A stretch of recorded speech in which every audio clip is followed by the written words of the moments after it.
Hello दोस्तों, स्वागत है आपका अपने YouTube channel let's do change पर। मैं हूं आपका दोस्त नितिन मिश्रा। दोस्तों, एक बार फिर से हम शिक्षा जगत से जुड़ी हुई खबरों के बारे में इस वीडियो में बात करने वाले हैं, जो विद्यार्थियों से सीधे तरीके से संबंध रखती है उनके जीवन से। तो सबसे पहले हम बात करेंगे कि निदेशालय को भेजी असिस्टेंट प्रोफेसर के रिक्त पदों की सूचना। अगर आपने देखा हो कि लोकसभा चुनाव के बाद से, जब से योगी आदित्यनाथ एक्शन मोड में आए हैं, उसके बाद से चाहे शिक्षा सेवा चयन आयोग हो, चाहे उच्च शिक्षा निदेशालय हो या कोई और विभाग हो, ये सभी एक्टिव मोड में आ गए हैं। देखिए, अगर इसके पहले हम बात करें तो ये भी है कि आचार संहिता की वजह से हो सकता है कि ये सारे काम ठप पड़ गए हैं। ठीक है, आचार संहिता से पहले शिक्षा सेवा चयन आयोग में सदस्यों के नियुक्ति की प्रक्रिया पूरी हो चुकी थी। अब उनके सचिव, उप सचिव और अध्यक्ष की नियुक्ति बाकी थी, जिसमें से सचिव के पद के लिए आवेदन मांगा जा चुका है। अभी अध्यक्ष पद के लिए कोई पहल नहीं की गई है, बट उम्मीद है कि जुलाई के फर्स्ट वीक में शिक्षा सेवा चयन आयोग को उसका नया अध्यक्ष मिल जाएगा। तो हम बात करते हैं सबसे पहले कि निदेशालय को भेजी असिस्टेंट प्रोफेसर के रिक्त पदों की सूचना। देखिए, जैसे कि आपको भी पता है कि सीएम ने दिए हैं जल्द भर्तियों के आदेश। ठीक, सो इसी के एवज में जितने भी विभाग हैं, जो भी शिक्षा सेवा से रिलेटेड हुए विभाग हैं, चाहे वो उच्च शिक्षा हो, चाहे शिक्षा सेवा चयन आयोग हो, क्योंकि सभी को मर्ज करके एक विभाग, एक आयोग बनाया गया है, शिक्षा सेवा चयन आयोग। तो अब जितनी भी भर्तियां होंगी सब यही करेंगी। तो आप यहाँ पर देख सकते हैं, आप यहाँ पर आप स्टार्टिंग में पढ़िए कि क्या लिखा हुआ है कि प्रदेश के अशासकीय सहायता प्राप्त महाविद्यालयों में असिस्टेंट प्रोफेसर के रिक्त पदों की सूचना उच्च शिक्षा निदेशालय को भेज दी गई है। सत्यापन के बाद उत्तर प्रदेश शिक्षा सेवा चयन आयोग को अधियाचन भेजा जाएगा। इसके बाद नई भर्ती के लिए विज्ञापन जारी करेगा। यानी कि ये सारी जो प्रक्रिया है, ये प्रक्रिया कंप्लीट होने में एटलीस्ट कम से कम ये मंथ तो कंप्लीट हो ही जाएगा। यानी कि जुलाई के फर्स्ट वीक में ही नई भर्ती आने की उम्मीद है। आप यहाँ पर देख सकते हैं कि अगर निदेशालय जुलाई में शिक्षा सेवा चयन आयोग को अधियाचन भेज देता है तो अगस्त या सितंबर में आयोग नई भर्ती के लिए विज्ञापन जारी कर सकता है। यानी कि ये भर्ती अगस्त में भी जा सकती है। तो ये देखने वाली बात होगी कि आयोग कितने फास्ट मोड में काम करता है। अब वहीं हम दूसरी तरफ बात करें कि प्राथमिक विद्यालय की, तो खाली पदों का ब्यौरा देकर शिक्षकों की भर्ती की मांग। यानी कि कुछ बच्चे, जिसमें से डीएलएड अगर 2018 की बात करें तो वहां से कुछ बच्चे गए थे, सुधांशु शुक्ला, शुभम सिंह, पूजा श्रीवास्तव, अभिनव त्रिवेदी आदि। ये ऐसे बच्चे थे कि जो सीएम की जो बैठक होती है, जो दरबार लगता है, उसमें ये लोग गए थे अपनी मांगों को लेकर। सीएम से मुलाकात नहीं हो पाई, लेकिन उनके सचिव को इन लोगों ने अपनी जो भी ज्ञापन था वो उन्होंने दिया। 40 पेज का पूरा एक तरीके से कहें तो डॉक्यूमेंट बनाकर दिया गया है, जिसमें सारी डिटेल्स लिखी हुई हैं कि कब किस विभाग की तरफ से ये बताया गया है, चाहे वो केंद्र सरकार की तरफ हो, चाहे राज्य सरकार की तरफ हो। राज्य सरकार में कोर्ट में हलफनामा दिया गया था 51,112 का। उसके बाद से भी 69,000 में 22,000 पद रिक्त रह गए थे। पर ईयर अगर देखें तो शिक्षक रिटायर भी हो रहे हैं। और वहीं अगर केंद्र सरकार की तरफ से देखें तो उन्होंने 2,17,000 रिक्त पदों की चर्चा की थी। तो ये सारी जो भी डॉक्यूमेंट्स हैं, वो सारे कागज इकट्ठे करके 40 पेजों का पूरा ब्यौरा, एक जट्ठा तैयार करके वो सचिव जी को वहां पर पकड़ाया गया है सीएम ऑफिस में। अब देखते हैं कि वो फाइल मुख्यमंत्री जी तक पहुंच पाती है या नहीं। अगर वो फाइल मुख्यमंत्री जी तक नहीं पहुंच पाती है तो आप यहां पर भी देख सकते हैं कि बच्चे एक्टिव हैं कहीं ना कहीं आगे बढ़ने के लिए। नई प्राथमिक शिक्षक भर्ती के संबंध में 5 सदस्यीय टीम सोमवार को करेंगी शिक्षा सेवा चयन आयोग के सचिव से मुलाकात। यानी कि इधर ये भी तैयारी है कि सचिव से भी मुलाकात करने की योजना बनाई जा रही है। देखिए, कहीं ना कहीं अगर जब तक बच्चे खुद से आगे नहीं आएंगे, खुद से एफर्ट डालना स्टार्ट नहीं करेंगे, तब से उसके पहले आप मान के चलिए कि भर्ती आना बहुत मुश्किल हो जाएगा। तो इस तरीके से आप यहाँ पर देख सकते हैं कि इतने एक्टिव रहना बहुत जरूरी है। अब दूसरी तरफ देखें, जो नीट का घमासान मचा हुआ है। एक तरफ हमारे देश के शिक्षा मंत्री महोदय हैं, जो ये मानने को तैयार नहीं है कि नीट का एग्जाम वायरल हुआ था, यानी नीट का एग्जाम जो है उसमें धांधली हुई है, पेपर आउट हुआ है, ये मानने को वो तैयार नहीं है। दूसरी तरफ जिसको इसके शक के दायरे में, जो बच्चा शक के दायरे में आया था, जिसको गिरफ्तार किया गया था, वो खुद एक्सेप्ट कर रहा है कि हाँ, उसको 4 तारीख को, यानी कि जिस दिन एग्जाम था, 5 मई को इसका एग्जाम था, एक दिन पहले 4 मई को आप इस चीज को पूरा पढ़िए। आप यहाँ से समझ जाएंगे कि रामाकृष्णा नगर थाने के खेम नीचक के एक हॉस्टल में मुझे 4 मई को ले जाया गया। मुझे प्रश्न पत्र उत्तर सहित दिया गया और याद करने के लिए कहा गया। आज की परीक्षा में सभी प्रश्न 100% मिले थे। मेरे साथ वहां 20 से 25 परीक्षार्थी भी मौजूद थे। उनको भी प्रश्न पत्र उत्तर सहित दिया गया था और रटाया गया था। अब सोचिए किस स्तर पर यह धांधली की गई है, यानी किस स्तर पर यह पेपर आउट किया गया है और कितने पैसों में इसकी डील हुई होगी, आप इसका अनुमान भी नहीं लगा सकते हैं। तभी तो इसका रिजल्ट जब आया है तो 67 बच्चों के 100 आउट ऑफ 100 मार्क्स आए हैं उसमें।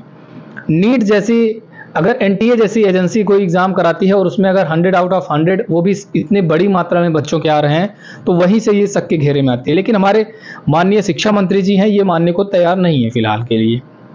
तो देखते हैं कि आगे क्या होता है। ये मैंने अभी आपको बताया कि जो हमारे शिक्षा मंत्री जी हैं धर्मेंद्र प्रधान जी, उनको फिर से एक बार शिक्षा मंत्रालय की कमान सौंपी गई है। अब देखने वाली बात होती है कि शिक्षा मंत्रालय को ये गर्त में लेकर जाते हैं या फिर उसको ऊंचाई पर लेकर जाते हैं।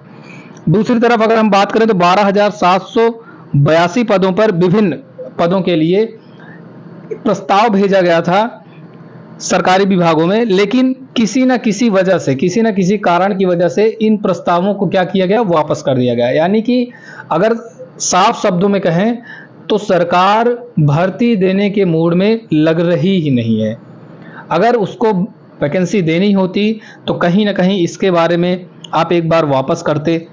हो सकता है कि कुछ गलतियां हों तो उसको आप सुधार करवाते, लेकिन इस तरीके से प्रस्ताव को कैंसिल कर देना ये साफ जाहिर करती है कि सरकार भर्ती देने के मूड में नहीं है।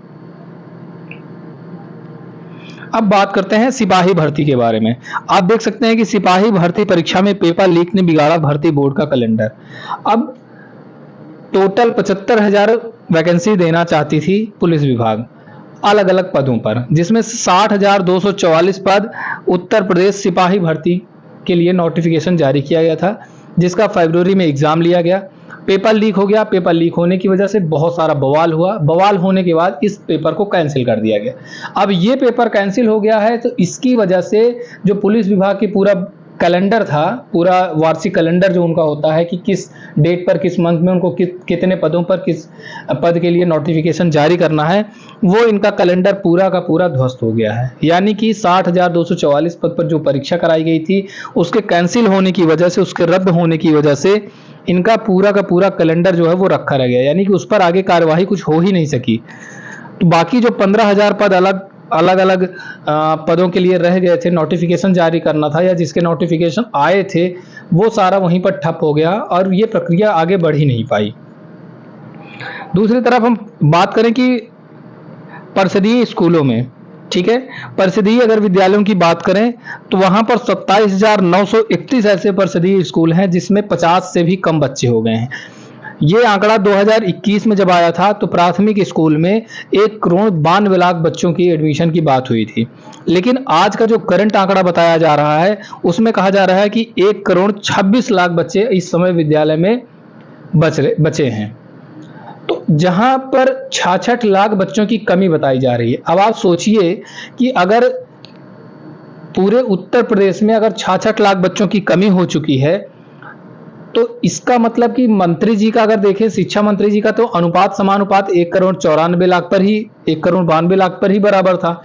अब जब 66 लाख अगर बच्चे कम हो गए हैं तो जहां तक उम्मीद है कि अब तो उनका अनुपात 15:1 का हो जाएगा, तब तो शिक्षक भर्ती आने की कोई उम्मीद ही नहीं है। तब तो बच्चे बिल्कुल ना उम्मीद होकर बैठ जाएं कि अब उनको भर्ती देखने को मिलेगी ही नहीं। देखिए, अगर हम इन आंकड़ों को देखें तो कहीं ना कहीं हम ये भी उम्मीद लगा सकते हैं कि ये आंकड़े दिखाकर बहुत सारे सरकारी विद्यालयों को बंद करने की भी योजना बन रही होगी अंदर अंदर। इन चीज़ों से जितनी जल्दी अवेयर हो सके उतनी ज़्यादा फायदेमंद होगी सभी ऐसे शिक्षार्थियों के लिए जो प्राथमिक विद्यालय में शिक्षक बनने की आस लगाए बैठे हैं। दूसरी तरफ अगर हम बात करें आंध्र प्रदेश की, तो आंध्र प्रदेश के जो नए सीएम बने हैं नायडू जी, ठीक है, नायडू जी की जो पहली कलम चलेगी वो 15,000 रिक्त पदों को भरने के लिए। आप यहाँ पर देख सकते हैं, शिक्षक भर्ती के लिए पहली फाइल पर सीएम नायडू करेंगे हस्ताक्षर। 15,000 रिक्त पदों की भर्ती के लिए हस्ताक्षर करेंगे सीएम नायडू। ये बहुत बड़ी खबर है आंध्र प्रदेश के उन शिक्षार्थियों के लिए जिन्होंने डीएलएड, बीएड आदि वगैरह किया है। दूसरी तरफ हम बात करें तो कुछ बच्चे ऐसे थे जो शिक्षा सेवा चयन आयोग पर जाकर वहां के जो कार्यवाहक अध्यक्ष जी थे, उनसे उन्होंने बात की कि उत्तर प्रदेश में क्या प्राथमिक शिक्षक भर्ती देखने को मिलेगी या नहीं मिलेगी। तो उन्होंने साफ कह दिया है कि सबसे पहले अभी जो आयोग है वो यूपीटीईटी के नोटिफिकेशन के बारे में सोच रहा है। यूपीटीईटी हो जाता है, जब कंप्लीट हो जाएगा तो उसके बाद अगर होता है तो हम नई शिक्षक भर्ती के बारे में विचार करेंगे। फिलहाल अभी इसकी कोई योजना नहीं है।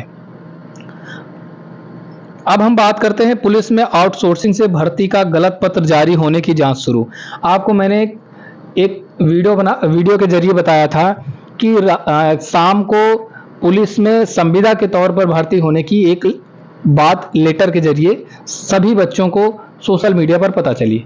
उसके बाद से पूरे उत्तर प्रदेश में गहमा गहमी मच गई, चाहे वो नेता हों, चाहे छात्र हों, या फिर कोचिंग संचालक हों, कोई भी अध्यापक हों, हर जगह सिर्फ यही चर्चा हो रही थी कि अब उत्तर प्रदेश में भी एक अग्निवीर की तरह योजना लाई जाएगी। बवाल इतना ज्यादा हो गया कि रात में 12:30 बजे उत्तर प्रदेश के डीजीपी महोदय को आकर इस चीज का खंडन करना पड़ा कि वो लेटर गलत तरीके से वायरल हो गया है। ऐसी कोई योजना फिलहाल नहीं बनाई जा रही है। अब उसी लेटर के जांच के बारे में अब यहाँ पर एक आयोग बनाया जाएगा, 4 लोग उसमें सेलेक्ट किए जाएंगे और उसकी जांच होगी। अब समझ में ये नहीं आता है कि लेटर आपकी तरफ से ही वायरल हो गया है। ये तो वही बात हो गई कि अब चीनी जांच करेगा शुगर की। क्या जांच करेंगे कुछ नहीं पता है, कुछ होने वाला इसमें है नहीं। फालतू की इसमें जांच बैठा है, समय व्यर्थ करेंगे। अब इनको चाहिए, देखिए अब सभी छात्र को चाहिए कि एकजुट होकर वो अपनी मांग को स्वयं चाहे उस विभाग के मंत्री जी तक पहुंचाएं, या फिर आप डायरेक्ट सीएम जी के दरबार में जाइए, वहां पर अपनी बात को रखिए। फिलहाल इस वीडियो में इतना ही। इसी तरह की इंफॉर्मेटिव वीडियो को आप हमारे चैनल लेट्स डू चेंज को सब्सक्राइब कर लीजिए। आपको टाइम पर जो भी शिक्षा जगत से जुड़ी खबरें हैं वो आपको मिलती रहेंगी। बहुत बहुत धन्यवाद। थैंक यू सो मच दोस्तों।